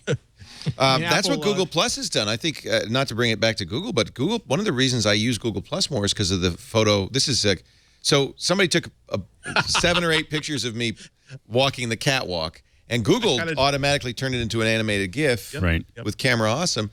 Now, admittedly, this is incredibly stupid, but the fact that it did it automatically and it kind of happened is kind of fun. Yeah. Well, I mean, Apple got the guy who made the Quake 3 tournament physics engine to build the basis of the new iOS. I mean, that's a full particle and physics engine, and they did that for a reason. And, I think we're going to see more. Because people say gamification, they say it in a bad way. They're trying to take money from you. Life should be fun. Gamification, they're creating delight, and that's the tenet now of most mobile operating systems. They want to delight their users. By the way, I got a message from my cup of coffee this morning that I should focus more on Apple during the show today. Can you show the cup of coffee? That was creepy. That was weird. That was no. It says that you need to write a new Peach Pit book. Oh, that's what it is. It's a peach. Yes. I'm showing, for those who are listening at home, I'm showing a picture of Jedi Steve Jobs is not happy, Leo. I've never been able to do, I really would love to do the foam art that some of those baristas do. I don't even try. It's impossible. I mean, I have a great espresso machine, and so I just poured it in, but somehow it came out as an apple. And so maybe now I'm thinking I have a future in espresso art. Force Ghost. Yes. But I think what you're saying, Andy, and I think this is right, is that life should be fun. It should be a joy. It should be full of serendipitous surprises and pleasures. And that's what an iPhone should do. And that's what Apple's always going for, right? Right. Yeah. And getting back to what we were talking about earlier on, one of Apple's challenges is that hands down, they are the kings of user experience. You can argue about what features a certain phone has and what you can do with a certain operating system that you can't do with a certain other operating system, but hands down, iOS provides the most elegant and beautiful and rewarding user experience anywhere out there. Unfortunately, though, that's not something you can really communicate easily. That's an experience, and you can share pictures of a restaurant's food, and you can write a review of a restaurant's food, but a user is not going to understand it until they actually taste it. Similarly, the advantages of the iOS platform aren't something that people are going to really understand until they actually try one for more than 25 minutes inside an Apple store. I'm talking about carrying it around in their pocket. Right. So that's why, you know, when Nokia comes out with, you know, with like this peer review. Oh, you got the 1020. Ooh. Oh yeah, that's one of the things that actually was also. I was really impressed. That was one of the reasons why I was at Mount Auburn to take some final pictures with it. Literally final at the graveyard. Yeah, before jumping off the tower. And no. Ouch. And no, so there's this beautiful like high tower that gives you like beautiful panoramic views of the entire city from up there. And of course, had that one thing. I'm just taking pictures with this, and this guy said, "Oh, is that the new Nokia phone with that really huge sensor?" Wow. I'm like, "Oh man, nuts." the PR companies, the word is getting out about other phones. Yeah. But they're not. If I had an iPhone 5 that had the beta of iOS 7, people would not be saying, "Oh, is that the new iOS with the translucency and the multi-layered operating system?" Like, yes. Wow, I've heard so much. No, it's an experience that you're going to have to. It's not a buzz marketing worthy sort of thing. So that's Apple's going to have to spend as much time on messaging as on anything else. This is one of Andy's images. The color in that, the resolution, the detail. Just see that's the reason why. That's an SLR quality photo. That's amazing. And this too behind me is one of the first photos I shot with it. It's like that's zoomed. That's a crop. That is simply zoomed inside the camera. That's a digital zoom version of it, and you wouldn't really know that it had been digital zoom had been applied. And yeah, it really is remarkable. It's one of those occasions in which I did delay my review for several days because the first draft was like, "Oh my god, I can't believe this camera is the most awesome camera. Like, there's nothing this camera can't do."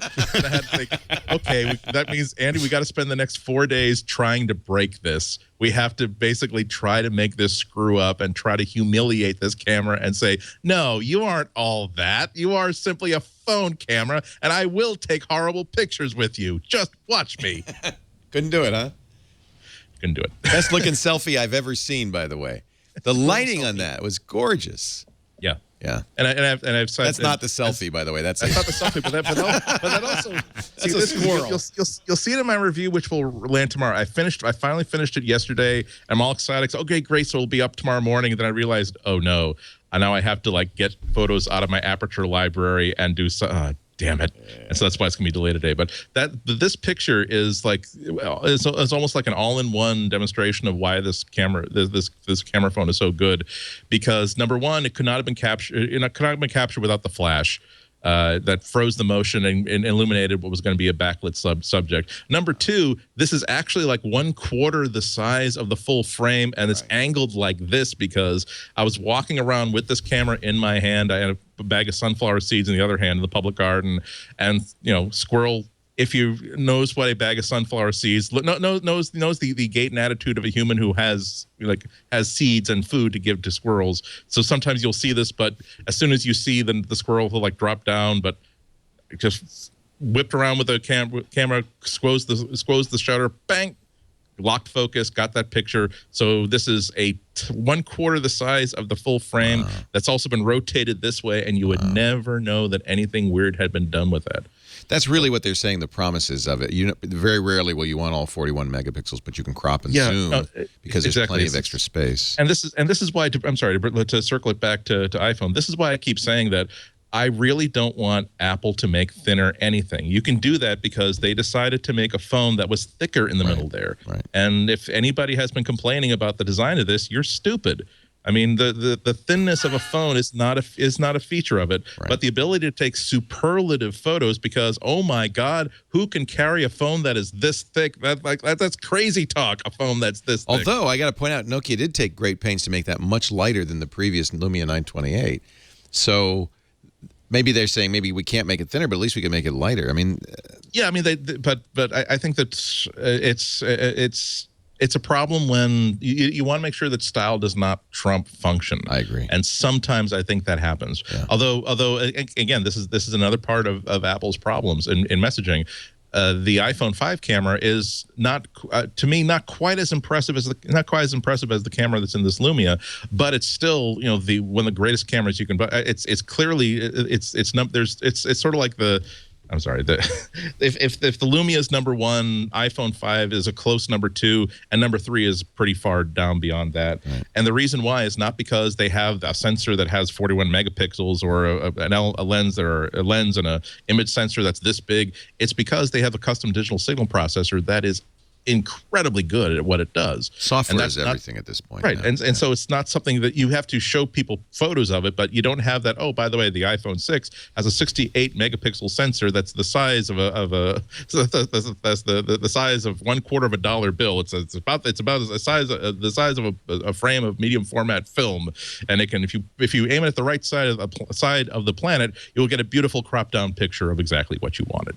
You can't simply say, "Oh, digital signal processing is what makes it such a great camera." Captain Murphy says now you have to write an automator script to import your SkyDrive photos into your iOS photo stream. Exactly. Probably doable. Services. Probably doable. Let's see. Anything else we want to talk about before we get to our tips of the week? I'm just looking at the rundown that Chad Johnson prepared for us, all the great stories. You did mention that the worker group that is alleging abuses at Pegatron in China. I'm sure we'll hear more about that. Apple worker. This is the strangest story I ever heard of. Apple workers file a lawsuit saying they lost wages. This is employees at Apple stores in New York and Los Angeles because Apple required them to stand in line for up to 30 minutes every shift to wait for a manager to search their bags. They want $1,500 a year in unpaid wages. They're searching for stolen merchandise, shoplift merchandise. Sorry, when I see these, I'm just like, I don't think that these employees are probably at the top of the food chain. Well, I mean, what I mean by that is they probably weren't the highest performers at Apple, and they're no longer working, and they're trying to figure out how to get a little extra money to stretch things out a little bit further. Although I have to say, if you have to wait 5 to 10 minutes or longer before you can go on break or have lunch, well, I don't think it's on because break. You're getting your bag is searched. Yeah, I think it was. It says no. It says. They're being forced to stand around for 5 to 15 minutes every time they clock out for a meal break or leave work at the end of the shift. I think B&H should have to pay me then. Do they do that too? You have to give them your bag. Like you just hand your bag in, and the first time you do it, you get really defensive about it, and the second, after a while, you just go, here you got it. But that's one of the complaints about the conditions at Amazon fulfillment centers, where you get 30 minutes for lunch, but it's such a big complex that the break place might be a 10-minute walk away, and that counts as part of your lunch break. So 10-minute walk, 5 minutes to heat up your Hot Pocket, and then 5 minutes to eat it before you have to start walking back to be back on time. And that's not fair. I think it is fair to say, hey, if I have to do something and I want to be paid for the time. I guess I just wouldn't bring a bag. I mean, if someone was making, I guess if you're a woman, you bring a purse. I'm sorry, that's normal. I understand. I think they can't. I don't think that's reasonable to say, don't bring your purse because it's going to take you a while to get out of here. Well, I guess I've just left. I left a lot of jobs that I didn't like, and if I don't like the job, I just leave. Agree. Just like if that's really that big of a deal, I'm just kind of like, okay, but there are rules. But you got to pay people for the time you require. That's fine. It's because people are that low on the totem pole that they need to be protected. Right. I understand, but when someone files a class action lawsuit as an employer, if their names ever came up, I'd be like, no. Yeah. Well, that's a good point. You're never going to get another job. Just like, no. Is that legal to ask on an employment form? Have you ever sued a previous employer? No, you can't. You can't ask that. You should be able to, because that would be good to know. But when you see it, when the name comes up, you can't ask that, Lisa. No, Lisa says you can't ask. I mean, you can't ask that, but I can say if those two names came up, I don't have to look out at it. You can ask them if they've ever been arrested, but you can't ask them if they've ever sued. We Google everybody now. I mean, the thing is, we just... Yeah, so the point is, if you're going to have a class action lawsuit, don't trumpet it on Facebook. Well, just don't put it on... Just make sure your name's not involved. I won. I'm sure Apple will settle that pretty quickly. Yeah. Everyone will get free sandwiches. Free ice sandwiches for all. Ice sandwiches. We'll take a break. Actually, we don't need to take a break. We can get to our tips right away. Tips, tools, anything you want to share with the world. I think Renee Ritchie's got one already queued up. You fire away, Renee. My pick of the week is DJ2. Now, I have to preface this by saying that I have absolutely no musical talent. I am tone deaf and I cannot keep a beat. And that makes me leery of ever looking at any music-based application. I mean, I can listen to music, but that's about it. But the original DJ was interesting because it was a very tactile, very easy way of, it was like basically skeuomorphic turntables. And what they've done now is they've taken that and they've taken it to an entirely new level. So, for example, you look at the turntable there, and the actual groove marks of the music are superimposed there. So if you're somebody who's an old-school DJ and you were used to being able to play something according to the grooves on the record album, you can do that again. You can jump to a cut based on the grooves? Absolutely. They were nice enough. I saw the guys who made the app, and they were nice enough to give me the complete demo for it. That's hysterical. And they showed me that. They also showed me... And that's, by the way, album art taken from the cut. So... Those graphics are automatically put on the CD. This next thing that you're on right now, the HD waveforms, Leo, it's amazing. You have a waveform, and they color code it depending on the instrument. So the voice is different than the drums. So if you're trying to look and physically see what part of a song you want to go to, you can quickly find it in the waveform. And not only that, it will divide it. And then all of those squares there are buttons, and you can press those buttons almost like a keyboard to play the song. But there's more. Those little sync buttons on the top will automatically sync the song so that you can jump back and forth without having to be all skillful about it. And what they've managed to do is make something that, for me, it's a fun music player, but they had a bunch of DJs showing off things that they've done with it. And from anyone like a little kid who just wants to play in the back of a car on a road trip to someone who wants to have this next to their analog turntable in a real DJ rig, they've made a phenomenal piece of software, and it works. It's on the iPhone now as well, so you can have one small little table if you just want to mess around or try something or do rough sets and rough cuts. And it goes all the way up to the big iPad, which you can really have one turntable and put it next to your DJ rig and do stuff. And the amount of depth and thought they put into it was, even again, someone with no musical talent, I was really impressed with the app. Unfortunately, it's a new app, and Apple does not allow upgrade pricing. So what they did is make it on sale for everybody. So whether you owned it before or you didn't, you can get it at, I think, half off for a limited time. But it's well worth the mere pittance that they are charging for it either way. It was, I think, like $4.99 when they first released it. I don't know if the price has gone up yet. And the original one won an Apple Design Award. They know their stuff. So check it out. The price is going to go up if it hasn't already gone up. I haven't. Can you? I can't tell. Can you tell? I can't tell. I tried to bring it up and it just said bot, and I hate that because I know you can't. I know, me too. I have to log out. What does it say? $4.99 still. Okay, good deal. First week only. So run and get it now because it's going to go up. I don't know how much it's going to be, but it'll probably be at least $10. It's worth $20. My friends who are DJ, Mark Edwards, a friend of mine who's a DJ, he was trying it and he fell instantly in love with it. It's a very nice piece of software. Really sweet. Buy it now while it's cheap, even if you'll never use it. Mr. Lindsay, that was $5. What do you got? You raise us at Alex? Yeah, so you're gonna back down now on that $15,000 hardware you were gonna recommend? No, it wasn't $15,000. We've bought, by the way, everything Alex has ever recommended. We've ended up buying. We have all these sound devices, the Elemental. We have all this crap. No one believes me, and then you go, "Oh, I end up buying it." It turns out that you'd really like it to work. I just wish Blackmagic had like a yearly fee. You just have everything they make. The problem is I need lots of everything they make. A subscription to the Blackmagic hardware. I want a Blackmagic hardware subscription. We were talking about becoming a reseller for a company, and they were like, well, you have to have a minimum sale of this much per year. You have to be able to. Do you think you can sell that much? I'm like, we could buy that. I was like, we bought that much last month. Last month. Yeah. Last month. I think it'll be fine. Have you got the Blackmagic Cinema? Any of these? No, I'm waiting. I'm waiting Thunderbolt to get them. Cameras yet? No, I haven't gotten them yet. I'm really looking at the cinema camera and the 4K camera. So there's the cinema camera, which uses Micro Four Thirds lenses, which is very cool. Yep. That's $3,000. Records in ProRes or via Thunderbolt. Yep. And then for $4,000, it'll use the Canon mounts, but it's a 4K camera. Yes. So I have a ton of good Canon lenses. I could just pop on there. Well, I'm really I'm really interested in the 4K camera. They have a studio switcher too, that so you can switch in 4K, and then you just need to find So because you can barely edit in 4K. Well, but I still think I have this theory. I have a theory that the 4K live revolution is actually going to happen on the web, not because TV and film have already bet on HD. Right. And so, but it's easy for YouTube or Netflix or Apple or whatever. For us, YouTube's for us, already we go to 4K. Right, exactly. So the whole thing is that being able to stream to 4K, you might be able to those crystal clear things. So we're kind of interested. So we're playing around with HD. Anyway, so I think our next studio will probably be 4K. You're the guy who did 1080p video before anybody. MacBreak, the original MacBreak video. Yep. 1080p. 3 weeks to do the first episode. You couldn't edit it. You couldn't watch it. There was no Mac hardware that was powerful enough to play it at a normal frame rate. This wasn't even that long ago. Right, and we're already starting to expand. We've done a MacBreak in 4K, so we're already we've done one. It was a couple of years ago, and then we decided we were going to wait for a little while longer. The tools weren't quite. When you're saying 4,000 for a camera, so the cameras we're using now, HD cameras, were about $1,500 each, but we had to add an SDI converter from Blackmagic that was $500 and a special mount, so it's about $2,500 per camera.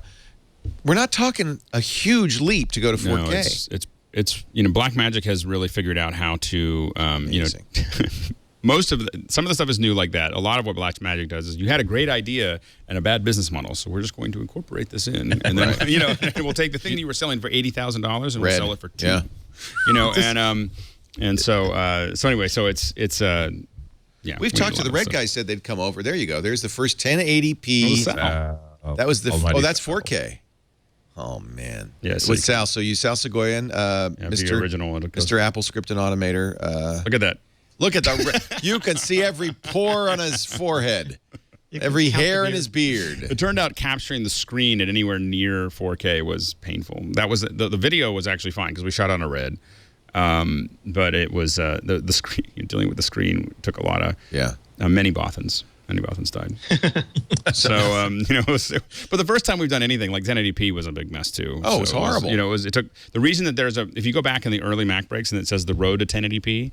The reason that there's a road to 1080p is because we were so far behind releasing the first one. A show, you release shows about how we're making the show. How we're making the show, and to date, it is still the most viewed Mac break ever. Was the one where all I did was I got to do something. So I opened up Screen Share and just drew on things like see this, see this. I did it Someday in like 5 minutes. We hope this will work. Yeah.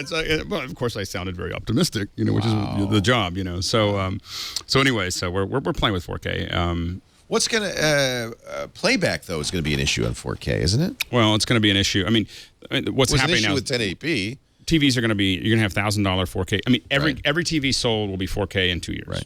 I mean, except for the really cheap stuff. But I mean, everything that you see at Walmart. So then bandwidth is the issue. Delivery becomes the issue. What you're going to have is a whole bunch of hardware companies and a whole bunch of resellers that are all selling 4K and no one creating content for that. So all of them are going to have really great. How do you deliver it? Your internet. Oh, squeeze it. But YouTube is going to go, hey. You can watch 4K on YouTube. On your Chromecast. And Apple's heavily Apple compressed. Will go, but I mean it's not that like when you look at H.265 and some of the new compression technologies, it's going to look very, very good. It's going to look as good as 1080p does now at 4K. With the new compression technologies, even the streaming technologies, and so Apple and Google and Amazon and Netflix are all going to be Netflix. I bet you. All their original content within the next year or two is all. If it's not already being shot on 4K, it'll be on 4K, and Netflix will go. You can watch 4K on Netflix, and they've already done trials. When we were at CES, much of the 4K content was provided by Netflix. Right, and so the whole thing is that all the online companies are actually going to be the highest resolution that you can find, and so these little cameras that Blackmagic's creating is like it's kind of the beginning of that that revolution, and it's an interesting thing for a lot of us because just like. When HD happened, it was a big deal to everyone wanted to generate content in HD, getting ahead of it, which is Red was obviously way ahead. I just want to point out, all I do is I stand behind Alex and I watch when he's got it all figured out. And once the bleeding stops, Leo goes, okay, now we'll make it actually we'll do lots of it. Exactly. So anyway, I don't know if you have a pick. Can I ask you one other thing? Logic Pro 10. That's my pick. All right. Anyway, I will say that I've only done a cursory. Like I opened some stuff up. Cursory? Cursory. It's like a Three Stooges word. Cursory. I did a cursory. cursory. A cursory. Look, it's been a long day. I've already been talking too much. Were you cursing or was cursory glance? So I I'm sorry. But cursitory sounds so much better. It's such a good. I think it's a new word. Cursitory. So anyway, so the cursory glance. So here's the deal. It is just for $200. It is insane. It is amazing. It is insane, like what this does. I mean, 32 gigs of loops alone are worth $200. No, it's and you keep on downloading. Like the thing is, you install it, and it goes, "Would you like to install all the plugins?" It's like another 30 gigs. I mean, it is, and you just keep on downloading from the Apple Store. Like, I can't believe they're giving me all these loops, and it runs really well. It's so powerful, and I don't know how. I mean, Apple obviously is what it does is it engages you in the hardware, but it is a they've really stepped it up. I mean, I didn't feel like I was losing anything from earlier versions. I just felt like it was just a wrapped up interface. And now you can see, as Apple continues to tie all these things together, I get more excited, I have to admit, about the Mac Pro, because that all of these things are being designed to sit on that platform. Then they'll run even faster. And so I think that, I don't usually, I didn't want to say anything until I really got a chance to noodle with it, and I still haven't built a whole project in it. So maybe I'll come back in 2 weeks and go, but I don't even know how you go wrong at $200 for an app that does. I just did. I just said, well, okay. An app with that much power, how amazing. You go wrong with a $200, paying $200 to get that is amazing. Yeah. So. Yeah, no, I installed it immediately and downloaded 32 gigabytes worth of loops. I know, you just keep on. It's pretty amazing. Andy Anako, your pick of the week. My pick of the week is this backpack. I will explain the maker in a minute. Two features of it that I really like about it. It's big enough to hold a 15-inch notebook, but it is super, super slim, so that if you're not there if all you need is the notebook and your accessories, you don't have to basically take this huge frickin' backpack with you when you travel. I've been looking for something very much like this for, like, I'm just going to New York for a day or for an overnight. I would like to not have to carry my notebook wherever I go, but so it's nice and slim. But the cool thing is that this is made by Cocoon. They're the makers of the Grid-It packing system that I really, really, I'm sorry, Grid-It? Is that what they call it? Grid-It, thank you. Sometimes your brain does those unhelpful things. Wait a minute, is that the name of another packing system you stopped using 7 years ago, Andy? I hope not. Anyway, but I love, because they're the makers of this system where it's like little pallets of nothing but interlocking. Oh my God, look at that web. So awesome. What happens, because the problem when you're packing is that it's not that you have these things, but they get buried inside pockets. With this, you can just take all of your accessories. Oh, that's wild. And just simply anywhere you want. You just stick them under the band. Exactly. It's just kind of a free form. Whether they're small. You need one of those for kids. Exactly. Kids? And you just put your kid under there. Just on your back. Stick them in there. Literally everything. And they have lots and lots of stretch to them. So even if you had a really, really thick and bulky item, I bet. Here is, of course I need to have the clips that I use to hold on to my my windows together. And so since they flex and they stretch, they just simply stay right there. And so once you have it all loaded up, essentially you don't have to dig through anything to find whatever cable, whatever adapter, whatever dingus you need. It's just a pinch. It's not, but if you had a can of chew, it would be a great place to put it. Exactly. First of all, we call it chaw. Chaw, sorry. You dilettante. But yeah, and you can, and by the way, you can go to Cocoon Technologies. I believe that's CocoonInnovations.com. CocoonInnovations.com that has the whole line of products like this. And I've been a big fan of them ever since their main product was what you're looking at right there in the screenshot, which is just these flat pallets you can then put into any bag, because I have the little iPad bag. I have the slightly larger bag for 13-inch notebooks, and they'll have a zippered outside pocket, but then you have to empty out the entire pocket, because all you need is your earphones, and you can't just get at them. This lets you just get at that one thing. So you whip the little thing out, and everything. Or in your case, the big thing out, and you got everything is in there. Exactly. So I'm glad to see that they're now embedding this in like actual laptop cases, because that saves one step. This is the backpack that they sent me. It costs $79.99, but they also have like a really nice 13-inch notebook case that's kind of on this idea. It's not a backpack; it's a regular sort of satchel sort of thing. But again, you unzip a flap and reveal like this entire deck where every single thing you need is nicely organized, or if you keep it nicely organized, that is, and easily accessible. So if you need a backpack, if you need a laptop case, good choice. But even if you don't, if you're happy with the case that you have already, get one of these little pallets, because they make them in so many different sizes. And it's not only it doesn't just save you trouble when you're trying to get access to something. When I'm packing, I have a big one that goes on top of my my rollaway. And so, you're packing, and it's like an hour before you're going to leave, and you think, wait a minute. There's so many times I've taken like three identical USB chargers because I wasn't completely certain that I'd packed one. And so by the time when I get to the hotel, it's like, okay, so you put one in this outside bag, one inside the bag, and another one inside this other pouch because you weren't sure. With this, you simply look at this one little pallet. Yep, there's my USB charger. Don't need another one. I'm good. So I mean, you can get bags, but I'm thinking I want to put this in my carry-on. Yeah, exactly.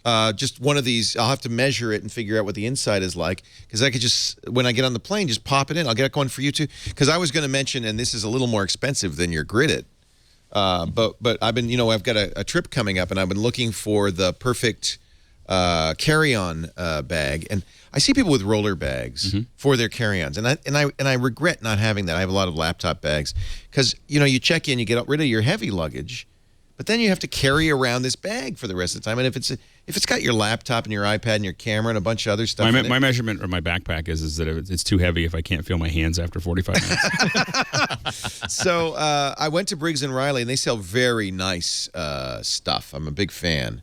And got their roller carry-on. Now they have one that's small enough to fit into like even the commuter jets, which you could put like a roll of Lifesavers in that luggage carrier up there. And it's not 4 wheels, it's 2. Although it looks like they have a 4-wheel one as well here. Don't do it. What? Don't get the 4 wheels. Get the 2-wheel. Yeah. And it's got a really cool. Let me see if I can. I don't know if this is the one the rolling cabin bag. I think it is.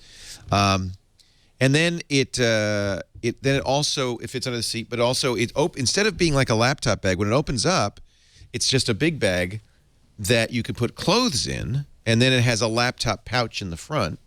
So I'm thinking if I put the Grid-It inside there to hold my stapler. Yeah. You carry a stapler around a lot. Well, yeah, you need a stapler. Because if you leave the red swing line back of the brick house, someone's going to nick that. They steal it every time I come back from my trip and my swing line's gone. So I'm bringing my stapler with me. So very cool. Anyway, I like these Briggs & Rileys. I will bring mine in and you can look at it. Tried it. I liked it so much I got one for Lisa too, because we're going on a vacation in September. So we'll have this when we get on the plane. You roll, no longer have to lift. Folds up. It even has this little back handle that flips around so it goes on the other luggage when the roller is up and attaches securely. Lots of nice little things. Briggs & Riley makes nice stuff. 20 years old, by the way. They're celebrating. So, but that's $329. So, I'm going to put the $15 Grid-It in there, $40 Grid-It in there, and be very, very happy. I have them in 3 different sizes. They're really I'm so excited. I've never seen such a thing, and it really works.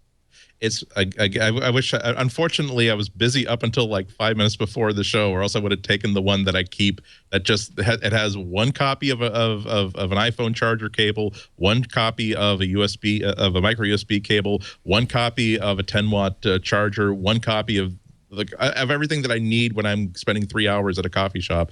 And and it's all organized. Also, another key is to have a duplicate of everything, so that this is where that one copy of that cable goes. So that it will. I don't have to rob Peter to pay Paul anywhere in the house. It's where that thing belongs. So I'm going to buy another stapler so I can leave one at home and put one in my Grid-It, and then I'll always have it.